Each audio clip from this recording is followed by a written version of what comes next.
Hello guys, you are welcome to my YouTube channel. दोस्तों, आज का जो टॉपिक है कम्युनिकेशन स्किल फर्स्ट और कम्युनिकेशन स्किल सेकंड, दोनों के पर्पज़ से बहुत ही इम्पोर्टेंट चैप्टर है। इस चैप्टर के बारे में यदि हम आपको आज के पर्पज़ से बताएं तो निश्चित रूप से यह चैप्टर प्रत्येक एग्ज़ाम के लिए बहुत ही इम्पोर्टेंट चैप्टर है। चाहे यूपीएससी का एग्ज़ाम हो, चाहे आपका वनडे एग्ज़ाम हो या एसएससी का एग्ज़ाम हो, सब में इससे संबंधित कोई न कोई क्वेश्चन पूछा जाता है। और यह 1-2 नंबर का नहीं, मैक्सिमम 20 नंबर का क्वेश्चन यहाँ से पुटअप किया जाता है। रीडिंग कम्प्रीहेंशन, जिसका हिंदी अर्थ है समझ बूझ कर पढ़ना, इसका इंट्रोडक्शन दिया गया है। Reading comprehension is an intentional active and interactive process that occurs before, during and after a person reads a particular piece of writing. It judges capability and ability of understanding the pages, power of analyzing the problem in proper perspective, and ability of presenting answer quickly, correctly and systematically. Readers are expected to read through the pages, understand from the text, and try in answer question based on the given paragraph. There are two elements that make up the process of reading comprehension. अब देखिए reading comprehension क्या है। Reading comprehension को अगर लिया जाए तो यह कम्प्रीहेंस नामक शब्द से बना हुआ है, जो कि एक नाउन है और जिसका मीनिंग होता है समझदारी, अर्थात टू अंडरस्टैंड। इस शब्द की उत्पत्ति कैम्प्रीहेंड से हुआ है, जो कि वर्ब है, जिसका अर्थ होता है टू अंडरस्टैंड, समझना। अब इसके लिए, इसको समझने के लिए दो तत्व होते हैं that make up the process of reading comprehension, जो कि इस कम्प्रीहेंशन प्रोसेस को बनाने में सहयोग करते हैं। पहला है वोकैबुलरी नॉलेज, शब्दकोश का मैक्सिमम आपके पास नॉलेज होना चाहिए, एंड टेक्स्ट कम्प्रीहेंशन। तो दो चीज़ें हैं। अब हमको देखना how to expert in reading comprehension. How to expert reading comprehension, how to be expert in reading comprehension. Expert reading comprehension को किस प्रकार से हम इसको करने में एक्सपर्ट हों, इसके लिए एक ट्रिक है। वह ट्रिक है आई का। फर्स्ट आई का मतलब होता है इन्फॉर्मेशन, फ्रॉम इन्फॉर्मेशन, कहने का मतलब सूचना प्राप्त करना। पैराग्राफ को आप पढ़िए, पढ़ने के बाद उससे जो है इन्फॉर्मेशन लीजिए। You read the question at least 2 or 3 times। First जो है आप क्या करिए कि 2 से 3 बार क्वेश्चन को आप केयरफुली होके सावधानी पूर्वक उसको पढ़ें, और पढ़ने के बाद उससे इन्फॉर्मेशन प्राप्त करें। पहला ई का मतलब होता है इन्फॉर्मेशन, और उसके बाद फिर ई का पहला आई का मतलब है इन्फॉर्मेशन, फिर उसके बाद ई आता है। ई का मतलब होता है एलिमिनेशन। एलिमिनेशन का मतलब होता है ऑप्शन को हटा देना। अननेसेसरी सेंटेंसेस में से जो भी शब्द हैं उनको हमको काट छाट के उसको हटा देना चाहिए। और थर्ड जो है आई आपका है, जो आई दूसरा आई है, उसका मतलब होता है इन्फरेंस, अर्थात अनुमान लगाना, गेस करना। कहने का मतलब सब कुछ छाटने के बाद हमको गेस करना चाहिए कि इसका आंसर यह हो सकता है। अब आगे देखिए,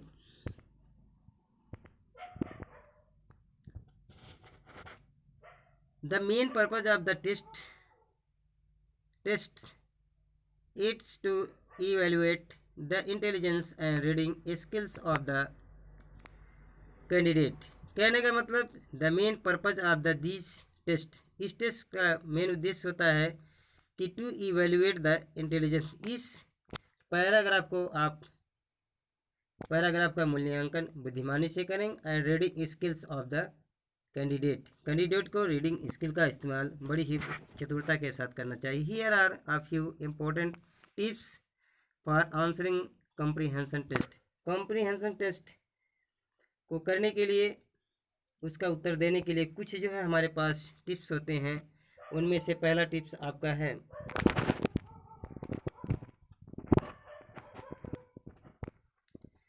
फर्स्ट टिप्स आप देखिए, इसमें दिया गया है, डोंट यूज आउटसाइड नॉलेज। कहने का मतलब इसमें बाहरी ज्ञान का प्रयोग ना करें। दूसरा है मेक लॉजिकल गेसेस, और आप लॉजिकल गेस का प्रयोग करें।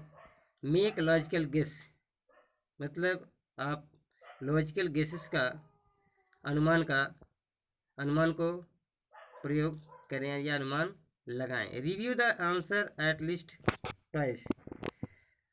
सबसे इम्पोर्टेंट चीज़ जो आपका है, review the answer at least twice. कहने का मतलब कम से कम 2 बार जो है आंसर का जो है आप रिव्यू करें। Always read the instructions carefully. Instruction को सावधानीपूर्वक आप पढ़ें, हमेशा पढ़ें। Always go through the question first, और जो भी पढ़ें वह क्वेश्चन के माध्यम से, क्वेश्चन के थ्रू ही पढ़ें, तो अब जाके आप आंसर को क्लियरली आप स्पष्ट कर पाएंगे। फिर क्या है, here are few guidelines for answering comprehension question. Answering, यहाँ जो है कुछ ऐसे भी मार्गदर्शन हैं जिनके माध्यम से हम कम्प्रीहेंशन क्वेश्चन का आंसर दे सकते हैं। Try to link the question to your answer. कहने का मतलब क्वेश्चन को जो है अपने आंसर से जोड़ने का प्रयास करें। Never provide your opinions as answer. अपने आंसर में जो है अपने विचार को जोड़ने का प्रयास कभी मत करें। Base your answers on facts. आपके जो है जो आंसर होने चाहिए उनका बेस जो होना चाहिए वो फैक्ट्स के आधार पर होना चाहिए। और नेक्स्ट जो है, the pages will never be so easy so it is whittle that you connects all the links together. कहने मतलब सारे लिंक को आप साथ में जोड़ते हुए तब जाके आप आंसर को दो। The pages will never be so easy. कभी भी पैराग्राफ आपका इजी नहीं होगा। So it is whittle that you connect all the links together. Craft your answer clearly with perfection. इसी प्रकार से नेक्स्ट जो है आपके जो रूल है, how to answer comprehension question. तो कम्प्रीहेंशन क्वेश्चन का आंसर आप किस प्रकार से दें, कैसे समझे सवाल का जवाब। हाउ टू आंसर कम्प्रीहेंशन, कैसे समझे सवाल का जवाब। पहला इसमें फर्स्ट पॉइंट है, try to understand the pages. Try to understand the pages, pages को समझने का प्रयास करें, समझने की कोशिश करें।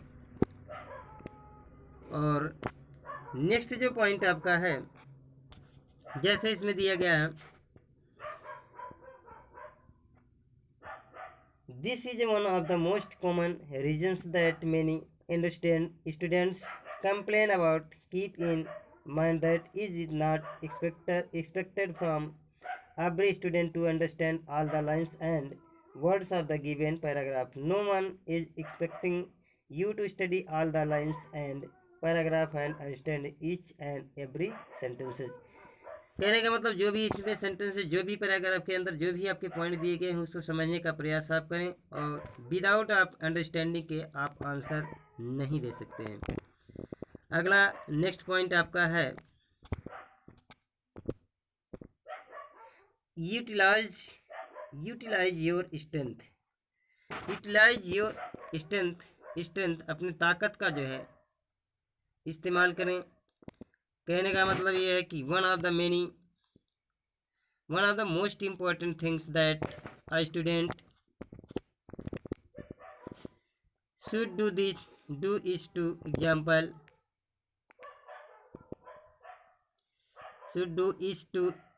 exploit their strength while answering a comprehension question. This helps them to save time and answer question more effectively.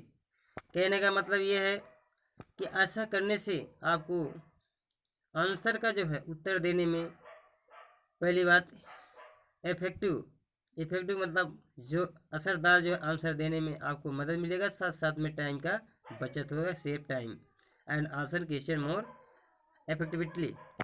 One of the many methods that most students use is to first read the pages completely. This allows them to get an idea what the pages is about, and they can be familiarized with the meanings of the pages given. तो इसमें क्या होता है कि इस method का use करने के बाद स्टूडेंट्स को use to first read the pages completely. कहने का मतलब सबसे पहले क्या करना चाहिए, स्टूडेंट को पैराग्राफ को क्लियरली उसको जो है आपको पढ़ना चाहिए, और पढ़ने के बाद क्या होना चाहिए, this allows them to get an idea. ऐसा करने से उसको एक आइडिया मिल जाता है what the pages is about, and कि पेजेस उसके विषय में क्या कहता है, and they can be family with the meanings of the pages given. इस प्रकार करने से आपको पैराग्राफ की मीनिंग आपको क्लियर हो जाएगी। नेक्स्ट पॉइंट आपको क्या करना है, मैनेजिंग द टाइम गिवन। दिए गए समय का प्रबंधन करें, समय का प्रबंधन करें। This is a time is also an important factor. समय जो है आपका क्या होता है, बहुत ही महत्वपूर्ण कारक होता है। व्हाइल आंसरिंग कम्प्रीहेंशन क्वेश्चन, समझदारी से क्वेश्चन का आंसर देने के लिए आपका जो समय होता है बहुत ही महत्वपूर्ण होता है। One of the most said complaints by student is that they didn't get enough time to answer that they knew. जैसा कि वे जानते हैं कि they didn't get enough time, उनके लिए पर्याप्त समय जो है समय पर्याप्त नहीं हो पाता है इस क्वेश्चन का आंसर देने के लिए। The main reason for this problem is because, इस प्रॉब्लम की समस्या का मुख्य कारक जो होता है वह कारण है most of the students spend a lot of time reading through the pages. कहने का मतलब तमाम विद्यार्थी मैक्सिमम स्टूडेंट्स इस पैराग्राफ को पढ़ने में अपना टाइम वेस्ट कर देते हैं। Keep in mind that competitive examinations not only test your knowledge but they also test your ability to manage time. कहने का मतलब इस पैराग्राफ के माध्यम से ना कि आपका जो है कम्पिटिटिव एग्ज़ाम्स या कम्पिटिटिव एग्ज़ाम्स नहीं होता है, बल्कि यह आपके नॉलेज के साथ साथ यह आपके एबिलिटी में समय के मैनेज को भी टेस्ट करता है। अगला पॉइंट है प्रैक्टिस मोर। प्रैक्टिस मोर मतलब अधिक अभ्यास करें। जितना आप अभ्यास करेंगे उतना अधिक आपको किसी भी सवाल का आंसर देने में आपको आसानी होगी, अर्थात मोर प्रैक्टिस से आपके नॉलेज में बढ़ोतरी होगी। कहने मतलब आपका नॉलेज अपग्रेड होगा। To perform better at comprehension questions, one of the best method that students can use is to practice a lot of mock questions and attempt to answer as many practice papers as possible, because there are many underlying factors such as the touch vocabulary which makes paragraph difficult to understand the meaning of the pages given. More practice will help you to face questions more confidently and effectively. कहने मतलब जितना ही आप अभ्यास करेंगे, जितना अधिकतम अभ्यास करेंगे उतना ही आपके लिए यह प्रैक्टिस मददगार होगा, तथा क्वेश्चन को फेस करने में आपको काफ़ी सहूलियत मिलेगी। साथ साथ में आप जो है बहुत ही असरदार इफेक्टिवली आप आंसर देने में सक्षम हो सकेंगे। अगला पॉइंट है अपग्रेड योर वोकैबुलरी। आपको देखिए सबसे मेन पॉइंट आपका यह है कि अपग्रेड योर वोकैबुलरी, अपने शब्दकोश को बढ़ाएं, अपने शब्दकोश का अपग्रेड करें, अर्थात उसमें ज़्यादा से ज़्यादा इंक्रीजिंग करें। Having poor vocabulary can be very disadvantageous for you. कहने मतलब यदि आपके पास शब्दकोश का अभाव है तो निश्चित रूप से वह आपके लिए बहुत ही अवगुणकारी होगा, आपके लिए बहुत ही खतरनाक होगा, specially while attending competitive exam which are based on time management. If you don't have a good vocabulary or you do not have sufficient knowledge about the words, then it might be hard for you to attempt a comprehensive questions because it might become difficult for you to understand the meanings of the passages given.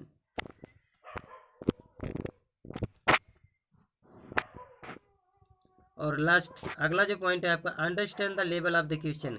सबसे एक भी आपका इसमें से जो next point है बहुत ही महत्वपूर्ण है, क्योंकि क्वेश्चन के लेवल को, इसके स्तर को समझना बहुत ही आवश्यक होता है, क्योंकि ऐसा अगर आपको समझ में ऐसा आप नहीं करते हैं तो निश्चित रूप से आप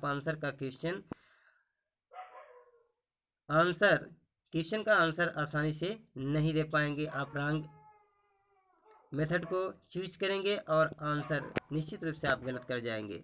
while attending comprehensive questions keep in mind, आपको अपने दिमाग में इस बात का रखना है कि that the level comprehensive question can बारी alert.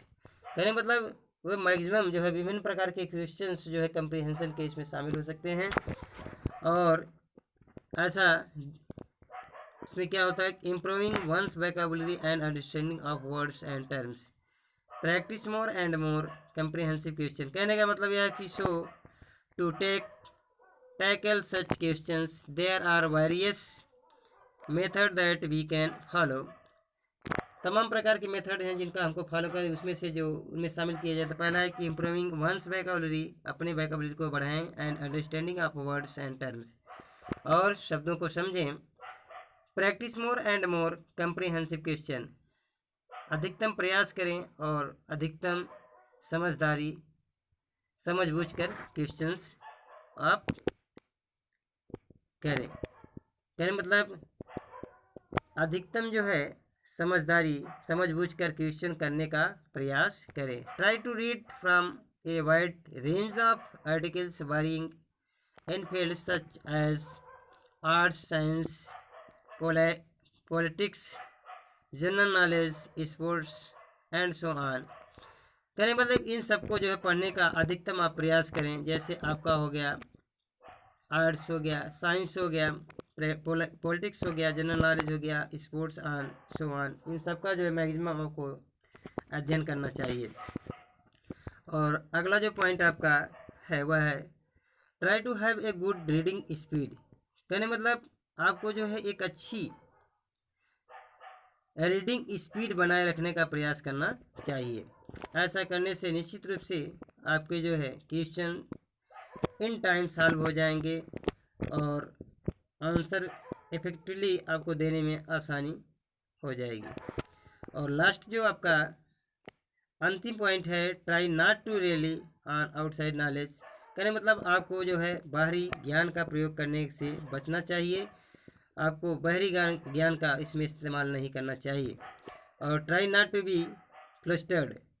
A third factor that you should keep in mind while attending a comprehension question is to have a relaxed state of mind and take your time in understanding the meaning of the passage given. When you come across an uncertain words or when you are a complex word, try not to get flustered and tensed just because you don't know its meaning. आपको भराटे के साथ जो है question को solve करना चाहिए। Question में जो है कोई मीनिंग अगर फंस जाती है तो निश्चित रूप से उसमें उलझना नहीं चाहिए, उसके अकॉर्डिंग जो है आपको आंसर का चूज करना चाहिए। और रीडिंग हैबिट जो आपको बनाने के लिए दिया गया है, रीडिंग हैबिट जो बनाएं,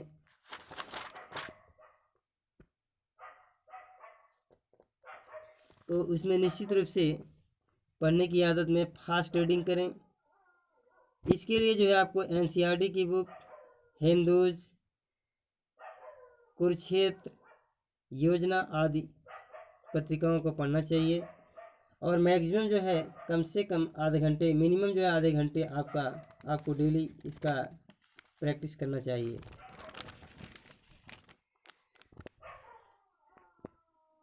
अस्पष्टता हेतु गेट रेड ऑफ रिग्रेशन बार बार पढ़ना चाहिए। अस्पष्टता हेतु पैसेज को बार बार पढ़ना चाहिए और ऐसा करने से क्वेश्चन जो है आपका निश्चित रूप से वो फंसेगा नहीं, आप उसको आसानी से कर लेंगे। अब देखिए अगला जो पॉइंट आपका है, थोड़ा सा एक एग्जांपल्स लेते हैं। एग्जांपल्स में है जैसे एक पैराग्राफ दिया गया है, read the pages carefully and answer the following question. पहले जो है पैराग्राफ को ना पढ़ने के बजाय हमको क्या करना चाहिए, पहले क्वेश्चन को जो है 2 से 3 बार पढ़ना चाहिए। What was the name of the kingdom. और अगला है why were the people of Mahapal not happy. और write one word for the following. और find out the word from the pages which opposite to sad. अब देखिए अब question को पढ़ने के बाद फिर हमको पैराग्राफ को पढ़ना है। पैराग्राफ हम पढ़ते हैं जैसे once upon a time there was a great kingdom named Mahapal. अब इसमें पहला what was the name of the kingdom, name of the kingdom, इसका आंसर सीधा सा आपको देखिए मिल गया पहले ही लाइन में, Mahapal. The name of the kingdom Mahapal. It was a very fertile kingdom and people of the kingdom very happy Mahapal was. अब इसमें दिया कि why were the people of Mahapal not happy. अब इसमें दिया Mahapal was ruled by king Mahendra who was a noble king. He took care of the people like one children but the people of Mahapal were not happy about the fact that the king did not have a child of his own. तो यहाँ देखिए पूछा गया why were the people of Mahapal not happy. तो people were not happy because क्योंकि the king did not have a child of his own, उसके पास अपना कोई निजी बच्चा नहीं था। तीसरा है right one word for the following. A person who rules A kingdom, तो उसे क्या कहा जाता है, उसे किंग कहा जाता है। और अगला है find out the word from the pages which is opposite to sad. Sad का होगा हैप्पी, उसका अपोजिट जो मीनिंग होगा वह हैप्पी होगा। इस तरीके से हम क्वेश्चन को पढ़ें, क्वेश्चन के बाद उसके बाद पैराग्राफ को पढ़ते हैं, पैराग्राफ पढ़ने के बाद तब आंसर आपका आसानी से इसमें मिल जाएगा। तो इस प्रकार से जो है हम कंप्रीहेंसिव क्वेश्चन को करने से पहले सारे रूल्स को, ऊपर दिए गए रूल्स को फॉलो करेंगे, तब जाके हम क्वेश्चन को सॉल्व करेंगे। Thanks for watching this video. ये वीडियो आपको अच्छा लगा तो निश्चित रूप से वीडियो को शेयर करें, लाइक्स करें और सब्सक्राइब करना ना भूलें। Thanks for watching this video.